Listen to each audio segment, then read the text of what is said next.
Welcome back to the Be a Force podcast brought to you by Bsquared Management. I'm your host, Melissa Lopez. And today I've got with me somebody who we interviewed way at the beginning of the podcast when we first got started. I've got Miss Kendra and the Bunnies, and Miss Ken Bunny is with us again. And she has been doing so much since the last time we spoke in August. So there's a lot going on. So we got to cover all of that. But first, how are you? I know with this isolation, things have been crazy, but how are you doing?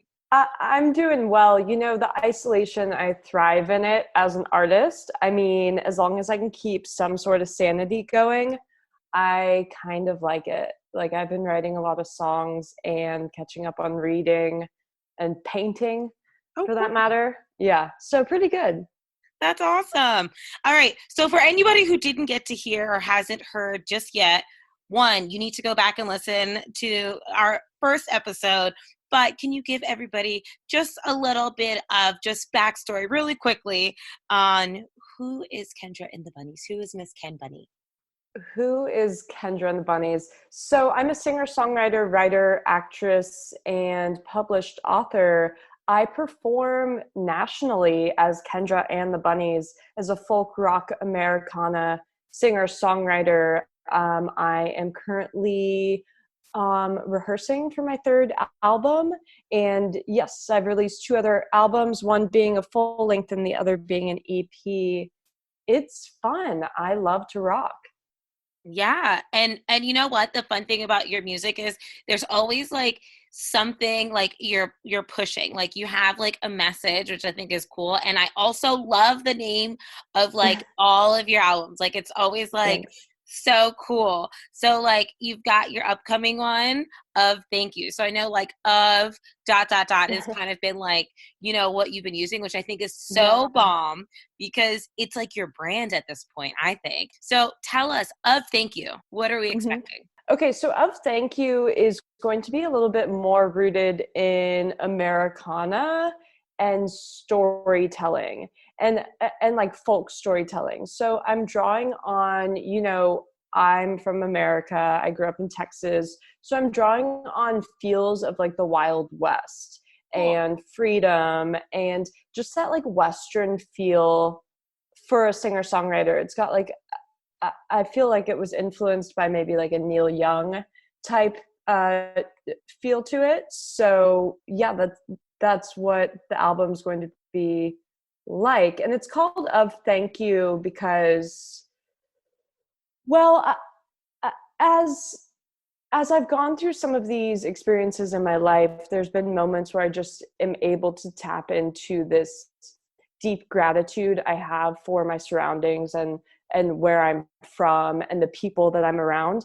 And so oftentimes when I find myself like noticing these things, I'm like, wow, this is so cool to live in California or Texas or Colorado, wherever I am. It's so cool to live here and just notice like, wow, thank you. So that's why this one's titled Of Thank You. I'm really grateful for where, you know, I live and where I'm from.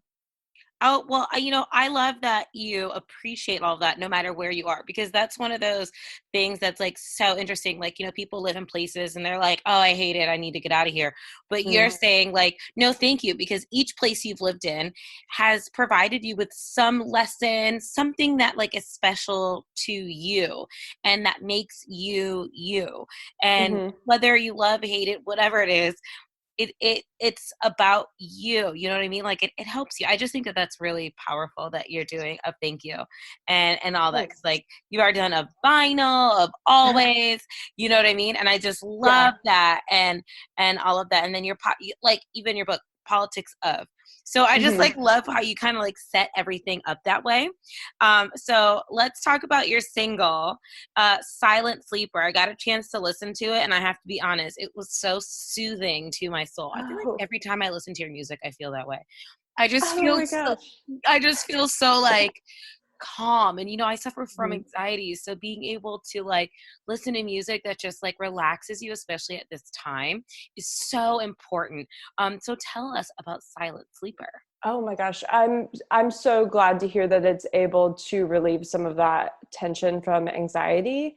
I totally know what you're talking about. So there is an element of that. Silent Sleeper has like this ambient dreamy, Yeah.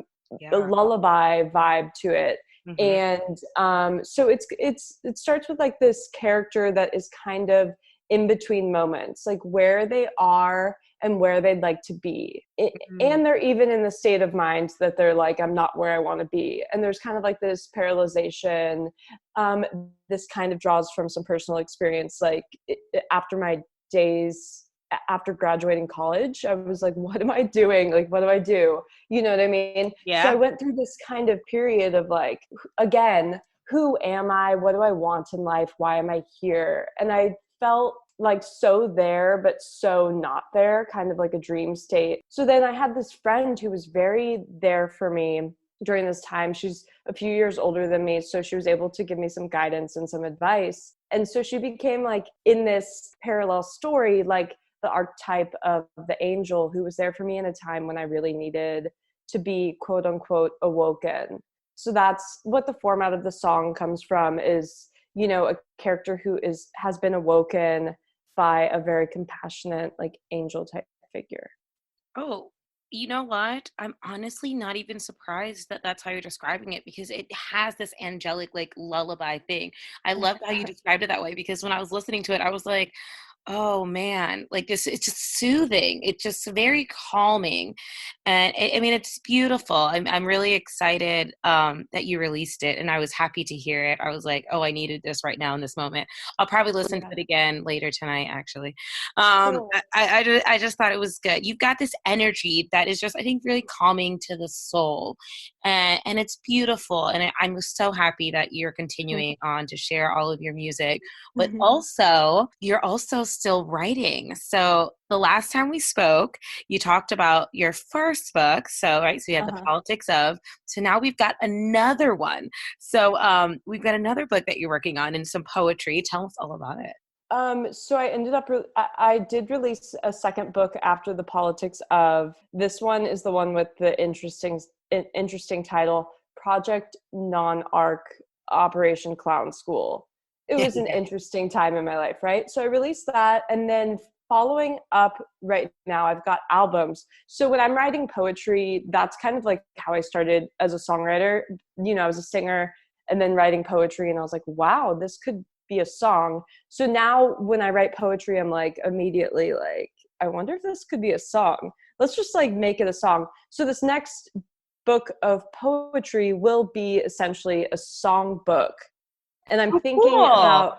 I'm thinking about adding original photography like my first book, as well as adding some description of like where the song came from and what it is about. Oh, Yeah. that's really cool. All right, so give us a little bit of a non-spoiler, an idea of what we can expect. Well, I mean, I can tell you that it's going to have my iconic rainbow seal on the front. So I put like this rainbow color grid on the top left corner. That's Okay. from like some older books, notably like J.D. Salinger's novel. I want to say where the red print. Oh, The Catcher in the Rye. The Catcher in the Rye had it on the top of the cover, and I was just very attracted to like this color grid. So I can tell you that will be on the cover, like my first two other books. What else can I tell you?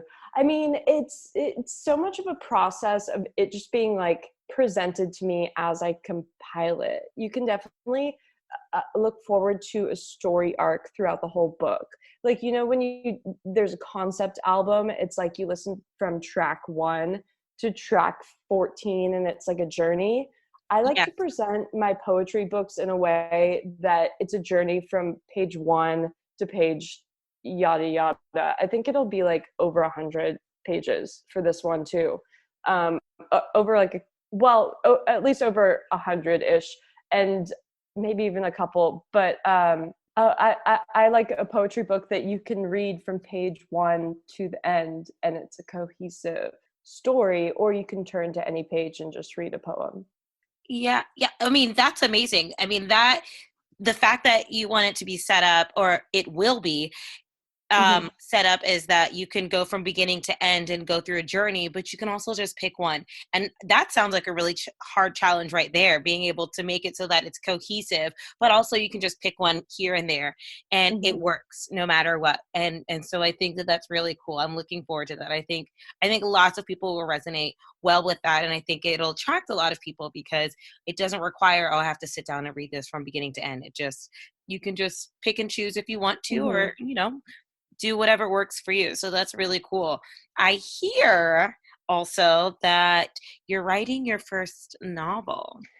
Yeah, I'm glad you mentioned that. I am actually writing my first novel. It's a memoir, so it's going to be a long form, full length book. And I've started. I'm actually working on like my first draft, editing my first draft right now, or like my first section of the book. And it's cool because now I'm starting to think in more like long form ways of writing when it comes to like getting the story across. There's got to be so many different elements that hook a reader into reading X amount of paragraphs. And to describe a scene fully, I'll describe a scene and I'm like, yeah, but in that moment, there was so many different elements, like how the light hit the person's eyes that I was talking to, or like their word choice. So there's so many particulars. And to draw up a full scene takes a lot of description.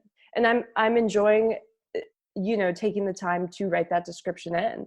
Do you feel like, okay, when you're writing your memoir now Mhm. versus writing your poetry, and I know they're very, very different things, what would you say for you, like, as far as like a switch, right? Because you kind of have to like change the way that you're writing now, as you mentioned, because you have Mhm. to like give certain details. Has there been something so far as you're writing this that has been like really hard for you? And has it at all inspired you with your music?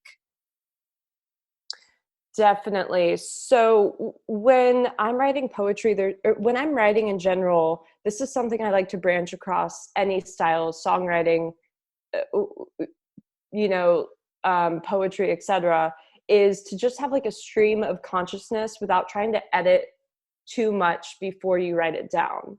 So Hmm. then you can go in and add in like more structures. So when it comes to writing this novel, I'm like, okay, in order to feel not overwhelmed at all, let me just write down what comes to mind, which will either be like a very robust scene, or it'll be at least the bare bones of the scene, but just keep going. Like cover as much land as you can, and then go back and add in what needs to be added and edit what needs to be edited. So just so there's like a running stream of thoughts, just continue going, have some structure, and just keep going.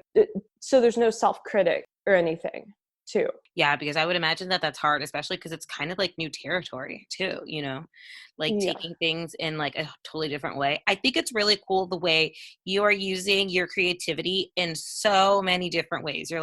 You're doing your music, you're writing poems, which I know translates into music, but now you've got a Mhm. memoir. Like you are like pushing all boundaries as far as your creativity. You just go for it and you try it, and I absolutely love it. Now I have to let you go, I know, but I need to ask you this. During this time, I know you mentioned a little before how it's been good for your creativity. Is there Mhm. something that you can help to offer anybody listening on how they can tap into their creativity? Or, a lot of people are dealing with like being depressed in the house and stuff, and using that energy and channeling it in a way that they can still be creative, because I know, being in the house sometimes for Uh-huh. you it's helping you with your creativity, but I know for some people it's like they feel like they're being stifled. Is there any advice you could give them to like not stop the movement and keep being creative Yeah. at home?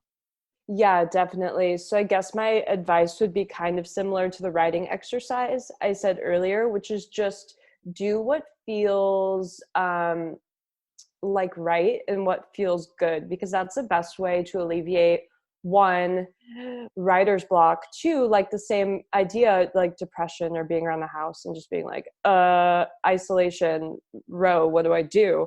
Yeah. Just like just go with it and you'll get the impulses along the way. I know a lot of people have like a running list of stuff to do. Whether it's like, I've been wanting to finish that painting for so long, or read that book, and just do little snippets, because sometimes being at home for so many hours, it's like, well, if I pick a project, I got to do the whole project. I've got so many hours, let me do the whole project. It's like, just do a little bit, and then you'll either take a break or work on another project, and then you're reinvigorated to come back to the other one and finish it eventually. And then it becomes fun. It's like, being on a playground with different creative projects that you want to do. Yeah. I actually have been doing, for myself, I've been doing a thing where like I make a schedule for my whole day every day. And then I give myself days off where I can do nothing, but I'm like, okay, today you must accomplish this. Even if it's just one thing, like you must accomplish that. And I love how like, you talked about painting, and I know you said you're doing painting as well. So I just like that, like you're using your creativity in so many ways. And okay, I said I was going to let you go, but you know what we didn't really get into? How did you name your book Project Non-Arc Operation Clown? Like, like that's one of those things you can't like just drop a bomb like that and just walk away. I know, right? It's like such an embarrassing title, but it's just like where I was when I wrote it. So it's like being a secret agent and having like an operation name. Like I just was in this position where I just felt like I was in so much spotlight in my day-to-day life, and I just felt like a clown being watched. I worked at this place where there was like a lot of people there all the time, and it was on the Venice Beach boardwalk, and there was like tourists everywhere, and interesting vibes and high vibes and just all this interesting stuff going on, and I felt like a clown in my surroundings and just a little out of touch. That's how the name came about. But it's a really great piece of work. I actually love the title. Like, don't say it's embarrassing. It is not embarrassing at all. I absolutely love it. Because like if I'm walking around or if I'm looking around Amazon and I'm just like kind of thinking like, okay, I need something new to read, I haven't read anything. If I see that title, I'm gonna be like, that's it. That's very intrigued. Yeah. Because like I need to know more. Like the title is just so awesome. So I think it's amazing, and I think it's Thanks. great. Like I absolutely love it. I always, like I told you last time, I just think you're really good at putting things together in a way that makes anybody who just comes across it, even if they didn't know they needed it, they read the title and they're like, I need that. So I think you've got a knack for that, and I absolutely love it. So if you could tell everybody where they can find you. I know you had some tours coming up and some shows coming up, but of course because of Corona, things I'm sure have changed, but let everybody know about everything that's going on, what your plans are for the future, and plus how we can stay in contact with you. Cool. So coming up, I do have some live streams coming up on my Facebook, Kendra and the Bunnies. You can search Kendra and the Bunnies, or do, /facebook.com/Kendra and the Bunnies. I'll be live streaming from there coming up for the Bsquared Kickback Club, actually, starting this Saturday and a few Saturdays following. You can get all that information on my Facebook. Additionally, follow me on Instagram. I'm at Ken Bunny, Ken Bunny. And yeah, I had some shows in NorCal, or I do have some shows in NorCal coming up in April, subject to change. Yeah. I'm not bitter. I'm excited for the time at home, and I just am, well wishes to everyone right now, Yeah. And then in June, so I've got shows coming up in Los Angeles and etc. But I can tell you definitely in June, I'll be in Texas for some shows, and then Denver in August. My next album that I'm currently in the rehearsal process of and about to be recording process, as soon as all of this chills out, that's planned to be released in September, with a single from that album being released in cahoots with my June Texas shows. You can find all this information on my Instagram that links to my website. It is kind of a bummer to be like, all my shows have been rescheduled, but just I'm continuing on, and there's a lot of songwriting that's happening during this time, and Yeah. some live streams, you know. I love the live streams. I think they're so awesome and so many people are doing them. And honestly, I feel like this is kind of creating a new space that we hadn't been doing before. Mm-hmm. So I Mm-hmm. feel like while it's an awful time and it's so scary, let me tell you, I've been like freaking out. I don't want to go anywhere.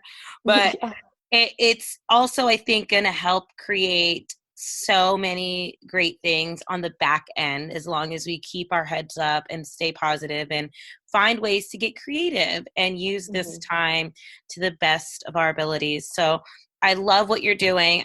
I love that you're doing the live streams. I hope that your shows don't get rescheduled for too long. But thank you so, so much, Kendra, for talking to me today. Thanks, Melissa. Thank you so much for having me on the podcast. Thanks again for listening to the Be a Force podcast, brought to you by Bsquared Management. I'm your host, Melissa Lopez, and until next time, be a force.